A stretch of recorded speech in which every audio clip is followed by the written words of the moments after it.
तो दोस्तों, जैसा कि हम सभी जानते हैं कि एक इकोनॉमी में लोगों के जो इनकम्स होते हैं उसमें एक हिस्सा खर्च होता है और दूसरा हिस्सा सेव होता है। अब सेविंग्स को इन्वेस्ट करने के लिए बहुत सारे फाइनेंशियल एसेट्स होते हैं, like stocks, bonds, real estate, commodities वगैरह। अब इन सभी फाइनेंशियल एसेट्स में इन्वेस्ट करने का एकमात्र मकसद होता है ज्यादा से ज्यादा रिटर्न्स बनाना।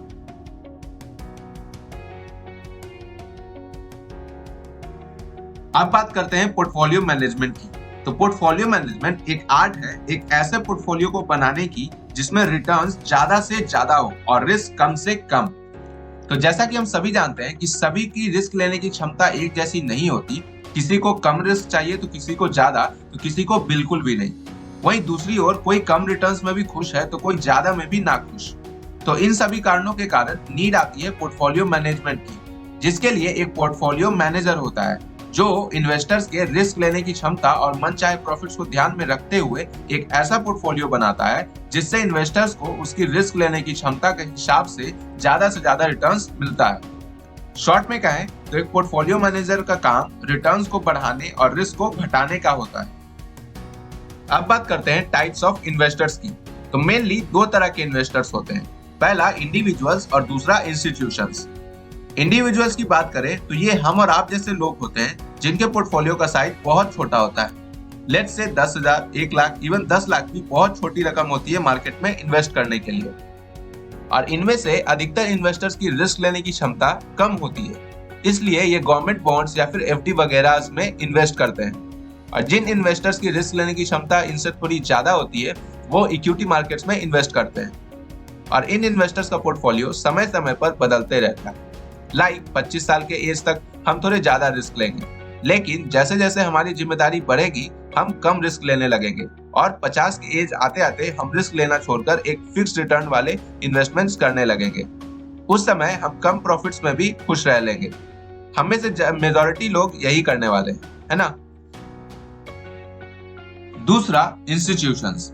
इंस्टीट्यूशंस एक बहुत सारे ऑर्गेनाइजेशंस का रिप्रेजेंटेटिव होता है, यानी इंस्टीट्यूशन दूसरों के पैसे को इन्वेस्ट करता है और ये इन्वेस्टमेंट बहुत बड़ा होता है और इसे प्रोफेशनली फंड मैनेजर्स द्वारा मैनेज किया जाता है। For example mutual funds, pension funds, endowment funds, banks वगैरह।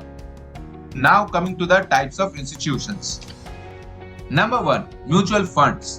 दोस्तों, म्यूचुअल फंड्स इन्वेस्टर से पैसे लेकर उसे अच्छी जगह इन्वेस्ट करते हैं और इन फंड्स को प्रोफेशनल फंड्स मैनेजर मैनेज करते हैं, जिनकी कमाई फंड्स की कमाई पर डिपेंड करती है। सपोज एक फंड से 1 करोड़ रुपए की प्रॉफिट होती है और इन प्रोफेशनल्स का फी 2% है, तब इन प्रोफेशनल्स को 2 लाख रुपए मिलते हैं। वहीं अगर प्रॉफिट 5 करोड़ रुपए होती है तो इन्हें 10 लाख रुपए मिलते हैं। और फाइनली इनके कमीशंस और मैनेजमेंट फी काट के इन्वेस्टर्स को पैसे उनके प्रॉफिट के साथ वापस मिल जाते हैं। तो वैसे लोग जिनके पास रिसर्च वगैरह के लिए टाइम नहीं है या फिर नॉलेज नहीं है, उनके लिए म्यूचुअल फंड सही है। Number 2, pension funds. दोस्तों, इन फंड्स को क्रिएट या तो एम्प्लॉयर्स करते हैं या कोई एम्प्लॉय यूनियंस, ताकि एम्प्लॉयज को रिटायरमेंट के बाद बेनिफिट मिल सके। और इन फंड्स को कंपनी खुद भी या तो किसी अदर फाइनेंशियल इंटरमीडियरी से भी मैनेज करवा सकती है। Number 3, endowment funds.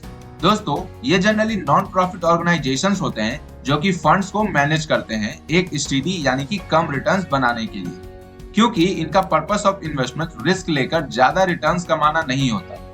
और इन फंड्स को यूजुअली चैरिटेबल, एजुकेशनल या फिर कोई नॉन गवर्नमेंट ऑर्गेनाइजेशन द्वारा ही मैनेज किया जाता है। Number 4, insurance companies. दोस्तों, इंश्योरेंस कंपनीज अपने पॉलिसी होल्डर से मंथली या फिर एनुअली प्रीमियम्स लेती हैं और उन पैसों को बड़ी और अच्छी कंपनीज में इन्वेस्ट कर देती हैं।